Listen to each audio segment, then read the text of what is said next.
শ্রীমন্তী, সবসময় এমনই হাসি খুশি থেকো। তোমাকে হাসতে দেখলে আমার খুব ভালো লাগে। অয়ন শ্রীমন্তীর হাতটা শক্ত করে ধরে বলল, যতক্ষণ তুমি আমার সাথে আছো আমার মুখের হাসি কেউ কাটতে পারবে না। শ্রীমন্তীও হেসে বলল অয়নকে, চলো তোমাকে আমাদের নতুন বাড়ি দেখাই এবার। নতুন বাড়ি? শ্রীমন্তী অবাক হয়ে জিজ্ঞেস করল। শ্রীমন্তীর মনে হয়েছিল যে তারা কোনো বন্ধুর বাড়িতে বা হোটেলে থাকবে, কিন্তু অয়ন নতুন বাড়ি বলায় ও অবাক হয়ে গিয়েছিল। হ্যাঁ, সুরভি দেবী তাদের বাড়ি ছেড়ে চলে যেতে বলায় অয়ন মনে মনে খুশিই হয়েছিল।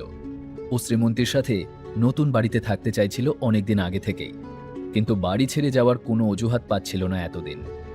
শেষ পর্যন্ত সুরভি দেবী নিজের অজান্তেই অয়নের জন্য এই সুযোগটা করে দিলেন। আমাদের নতুন বাড়ি কোথায়? শ্রীমন্তী খুব খুশি হয়ে জিজ্ঞেস করল। নতুন বাড়ির কথা শুনে ওর খুব উত্তেজিত লাগছিল। আমরা সেখানে পৌঁছলেই জানতে পারবে। অয়ন এবং শ্রীমন্তী একে অপরের হাত ধরে হাঁটছিল। ওরা মেন রোডে পৌঁছতেই অয়ন একটা ট্যাক্সি থামালো। কোথায় যাবেন? ট্যাক্সির ড্রাইভার জিজ্ঞাসা করল। যাকে দেখেই অয়নের কেমন একটা লাগলো। তার চালচলন, কথাবার্তা কিছুই অয়নের পছন্দ হচ্ছিল না, কিন্তু আর কোনো গাড়ি না পাওয়ায় অগত্যা সেই ড্রাইভারকেই থামাতে হলো অয়নকে। Sunrise Tower. Sunrise Tower? আপনি জানেন না যে এখন সেখানে ট্যুরিস্টদের যেতে দেয় না? মাফ করবেন, সম্ভবত আপনি আমার কথা বুঝতে পারেননি। আমি ওখানে ঘুরতে যেতে চাই না, ওখানকার আবাসিক এলাকায় যেতে চাই। আসলে সানরাইজ টাওয়ার দুটো ভাগে বিভক্ত ছিল। একটা ছিল আবাসিক অংশ, যা শহরের সবচেয়ে পশ থাকার জায়গা, এবং আরেকটা ছিল রিসোর্ট এরিয়া। এই মুহূর্তে যেটা রায়চৌধুরী গ্রুপই আরও বড় করে তৈরি করছিল। সেই কাজ চলার কারণে সেই রিসর্ট এখন ট্যুরিস্টদের জন্য বন্ধ ছিল। আপনার বাড়ি কোথায়? আপনি সেখানে যেতে চানই বা কেন? সানরাইজ টাওয়ারের আবাসিক অঞ্চলটা খুবই বড় লোকদের এলাকা ছিল। সেখানকার বাড়িগুলো বিশাল বড় এবং দামি ছিল। সেগুলো সাধারণ মানুষের ক্ষমতার অনেকটাই বাইরে, তাই ওখানে অনেক সময় লোকেরা ভিড় করত শুধু বাড়িগুলো একবার বাইরে থেকে দেখার জন্য। ওখানকার সবচেয়ে সস্তা বাড়িগুলোর দামই কোটি টাকার উপরে ছিল। বাকি সবাইয়ের মতোই সেই ট্যাক্সি ড্রাইভারও অয়নকে একজন মধ্যবিত্ত মানুষ বলেই মনে করেছিল। ওকে দেখে সে ভেবেছিল এ নিশ্চয়ই ঘুরতেই যাচ্ছে ওখানে, কারণ ওই এলাকায় বাড়ি কেনার ক্ষমতা তো এর নেই। আমি ওখানে বাড়ি দেখতেই যাচ্ছি। যদি বাড়ি দেখতেই যেতে হয় তাহলে অন্য কোথাও দেখে নিন। ওখানকার বাড়িগুলো খুব বড় লোকদের জন্যে। শহরের বাকি বাড়িগুলোর মতন সেগুলো যে কেউ কিনতে পারে না। এমন জায়গায় বাড়ি দেখুন যেখানে আপনি থাকতে পারবেন আর যেখানে ভাড়াও তুলনায় কম। ড্রাইভারটা একটা মেকি হাসি হেসে বলল, ধন্যবাদ আঙ্কেল, কিন্তু আমি সানরাইজ টাওয়ারেই যেতে চাই। অয়ন হাসতে হাসতে বলল। অয়ন অকারণে কারোর সাথে তর্ক করা পছন্দ করত না, কিন্তু এবার শ্রীমন্তীর মুখটা গোমড়া হয়ে গেল। ও জানত যে অয়নের ওখানে বাড়ি কেনার ক্ষমতা সম্ভবত আছে। ওর সাথে বাইরে ঘুরতে যাওয়ার সময় শ্রীমন্তী জেনে গিয়েছিল যে অয়ন খুব সাধারণ মানুষ নয়। কিন্তু যে প্রশ্নটা শ্রীমন্তীর মনে বারবার আসছিল তা হল, অয়ন ওখানে কবে বাড়ি কিনল আর আমাকে এই বিষয়ে বলেনি কেন?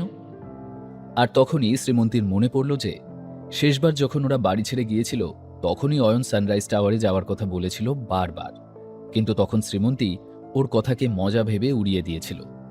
হয়তো অয়ন তখনই ওখানে বাড়ি কিনেছিল। আর এবারে শ্রীমন্তীর আর তর সইছিল না ওদের নতুন বাড়ি দেখার জন্যে। ঠিক আছে, যদি আপনাকে ওখানে যেতেই হয় তাহলে নিয়ে যাচ্ছি। দুজনে ট্যাক্সিতে বসে সানরাইজ টাওয়ারের দিকে রওনা হলো। কিছুক্ষণের মধ্যেই ওরা সানরাইজ টাওয়ারের সেলস অফিসের সামনে এসে পৌঁছাতেই ড্রাইভার ট্যাক্সি থামালো। সানরাইজ টাওয়ারের আবাসিক এলাকা বিভিন্ন ভাগে বিভক্ত ছিল। প্রথম যে এলাকাটা ছিল সেগুলো তুলনায় ছিল সাধারণ সব বাড়ি। এখানে একটু বেশি পয়সাওয়ালা যে কেউ বাড়ি কিনতে পারত। দ্বিতীয় এলাকাটা ছিল বাংলো এলাকা। এই এলাকায় পৌঁছানোর জন্য কিছুটা রাস্তা চড়াই উঠতে হতো। এখানে শুধুমাত্র 10টা বাংলো ছিল। এই বাংলোগুলিতে শহরের সবচেয়ে ধনী এবং নামকরা পরিবারগুলোর বাস। ড্রাইভার ঢোকার মুখে ট্যাক্সি থামিয়ে বলল, আমরা পৌঁছে গেছি। আপনি কি গাড়িটা উপরে নিয়ে যেতে পারবেন? এমন নয় যে ওরা হাঁটতে পারত না, কিন্তু শ্রীমন্তীর চোটের কারণে অয়ন ভাবল যে শ্রীমন্তীর বেশি হাঁটা ঠিক হবে না। উপরে কেন যেতে হবে?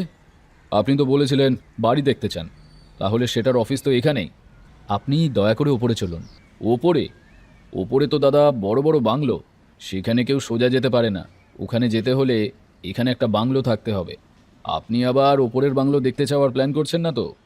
হ্যাঁ, সেই প্ল্যানই করছি, আর আমি ওখানেই যেতে চাই। অয়ন খানিকটা বিরক্ত হয়ে বলল, আপনি মজা করছেন নাকি? যারা এখানে থাকে তারাই শুধু ওপরের এলাকায় যেতে পারে, আর ওখানে যারা থাকে তাদের নিজেদের শুধু গাড়িই নয়, পার্সোনাল ড্রাইভারও থাকে, তাই লোকাল ট্যাক্সি ওখানে যেতে পারে না। আর যতদূর আমি জানি ওখানে 10টা বাংলোর মধ্যে সবকটাই বিক্রি হয়ে গেছে। ড্রাইভার বলল। ড্রাইভার মনে করেছিল যে অয়ন ওর সাথে মজা করছে, আর ওখানে বাংলো বিক্রি হলেও অয়নের মতো মধ্যবিত্ত মানুষ তা কিনতে পারবে না। এখন অয়নের আর উপায় ছিল না। ওরা এতদূর এসেছে, এখান থেকে ফিরে যাওয়ার আর প্রশ্নই নেই। শেষ পর্যন্ত অয়নকে সত্যি কথাই বলতে হলো ড্রাইভারকে।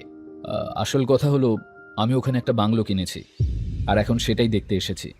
এবার হয়েছে? অয়ন রাগ করে বলল। আর রাগের সঙ্গে ওর একটু মন খারাপও হলো, কারণ ও শ্রীমন্তীকে সারপ্রাইজ দিতে চেয়েছিল, কিন্তু এই ড্রাইভারটির জন্যে তা নষ্ট হয়ে গেল। দাদা মজাই যখন করছেন তখন ভালো করেই করুন। এবার তাহলে বলেই দিন যে এই পুরো সানরাইজ টাওয়ারটাই আপনার। ড্রাইভার মজা করেই যাচ্ছিল ক্রমাগত।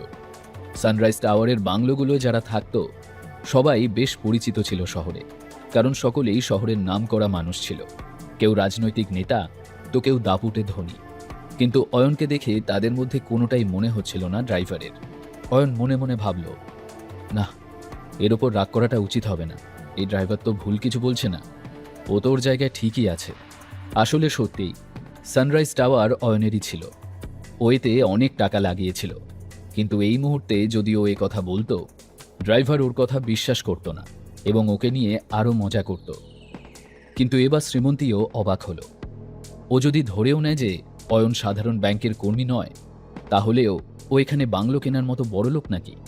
কিন্তু অয়ন তো বলছে যে ও এখানে বাংলো কিনেছে। এমন নয় যে অয়ন এখানে বাংলো কিনতে পারে না, কিন্তু যতদূর ও জানে এখানকার সব বাংলো ইতিমধ্যেই কেউ না কেউ কিনে নিয়েছিল। কেউ এমন জায়গায় বাড়ি কিনে সেটা অন্য কাউকে কেন বিক্রি করবে? দেখুন দাদা, অনেক হয়েছে, আমার সাথে মজা করার আর প্রয়োজন নেই।